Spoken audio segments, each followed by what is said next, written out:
Jadi anak-anak, pada burung garuda itu terdapat perisai di dadanya. Ada 5 simbol yang terdapat di sana. Yang pertama yaitu bintang. Bintang yang berarti cahaya Tuhan. Lalu yang kedua ada rantai yang berarti hubungan antara manusia. Yang ketiga ada pohon beringin yang berarti tempat kita bernaung atau tentang persatuan. Yang keempat ada kepala banteng yang berarti maknanya itu tentang musyawarah yang kuat. Yang kelima ada padi dan kapas, maknanya yaitu tentang kemakmuran. Jadi anak-anak, simbol-simbol ini merupakan kompas agar kita menjadi anak Indonesia yang baik. Di sini ibu punya satu pertanyaan menantang buat kalian. Mengapa simbol sila keempat adalah kepala banteng?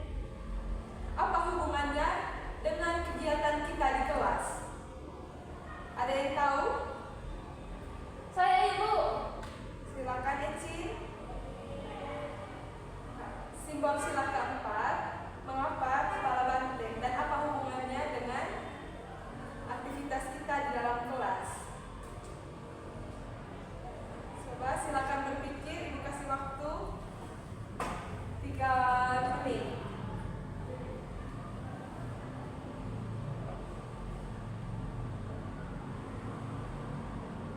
Coba diskusi dengan teman di sampingnya.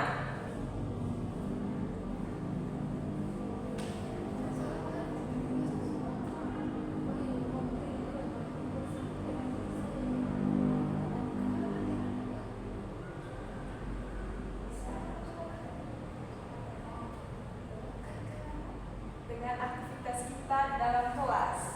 Saya, Ibu. Misalnya Misalnya, Ibu. Ecin. Misalnya, Ibu, kalau dalam kelas tuh kita memilih apa? Memilih ketua kelas, Ibu. Lalu kita harus bermusyawarah, Ibu. Iya. Oke, baik, pintar sekali. Tepuk tangan untuk kamu.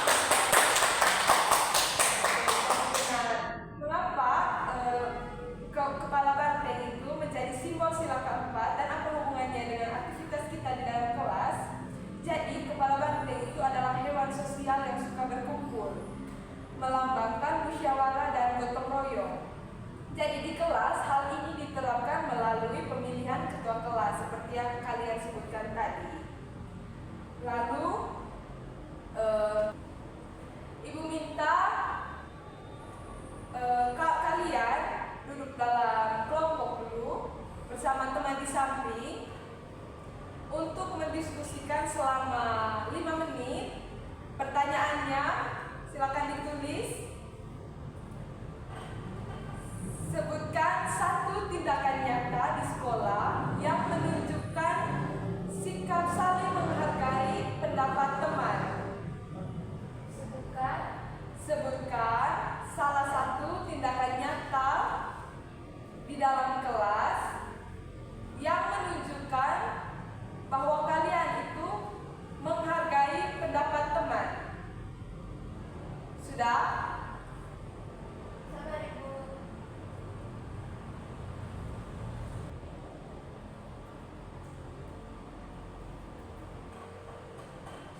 Sudah?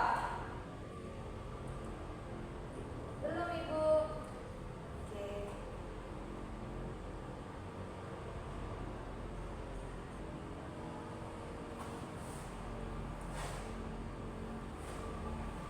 Sudah?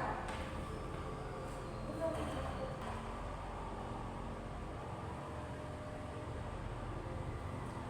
Kau sudah kasih tahu ibu ya? Ya, Ibu.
Terima kasih.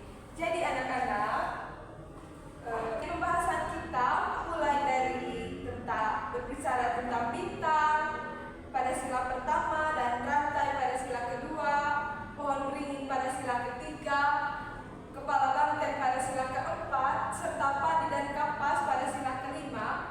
Itu tidak hanya menjadi simbol-simbol panjangan di dinding kelas. Jadi Pancasila itu sebenarnya adalah bahasa hati orang Indonesia. Saat kalian itu membantu teman, misalnya berbagi pensil dengan teman yang lupa membawa alat tulis, kalian itu sedang mempraktikkan nilai dari sila kedua, yaitu tentang kemanusiaan.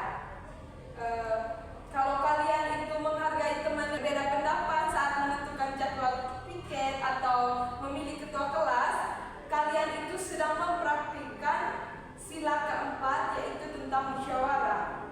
Kalau kalian itu bekerja sama untuk menjaga kebersihan kelas supaya belajarnya itu tetap nyaman, kalian itu sedang mempraktikkan sila ketiga. Jadi setiap kali kalian itu berbuat baik kepada sesama, kalian sedang menghidupkan Pancasila di dalam diri kalian. Jadi anak-anak, untuk menerapkan Pancasila itu tidak perlu menunggu jadi orang besar.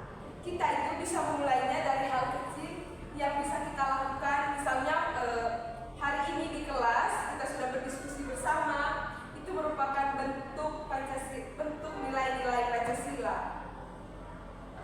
Jadi kesimpulan kita pada hari ini yaitu bahwa Pancasila memiliki 5 simbol yang menjadi pedoman hidup. Simbol tersebut bukan hanya sekedar gambar, tetapi juga janji kita untuk selalu bersyukur, saling membantu, bersatu, bijaksana, serta berlaku adil terhadap sesama. Ibu mau bertanya, bagaimana perasaan kalian setelah diskusi hari ini? Sangat senang, Ibu. Masih semangat? Semangat, Ibu. Oke, terima kasih. Jadi, apakah kalian itu sudah memahami makna-makna Pancasila? Sudah, Ibu. Oke. Kalau sudah memahami, Ibu ingin memberi satu pertanyaan penutup. Ibu minta satu orang sebentar untuk menjawab. Oke? Jadi pertanyaannya, jika kita itu membantu teman yang sedang sakit, itu merupakan penerapan sila keberapa? Coba satu orang yang bisa menjawab. Membantu teman yang sedang sakit.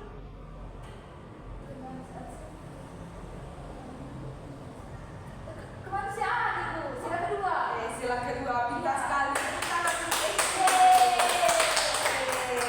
Jadi, membantu teman yang sedang sakit itu merupakan praktik sila kedua, yaitu tentang kemanusiaan. Pintar sekali. Jadi, kalian semua sudah memahami tentang makna dari sila-sila Pancasila. Sebelum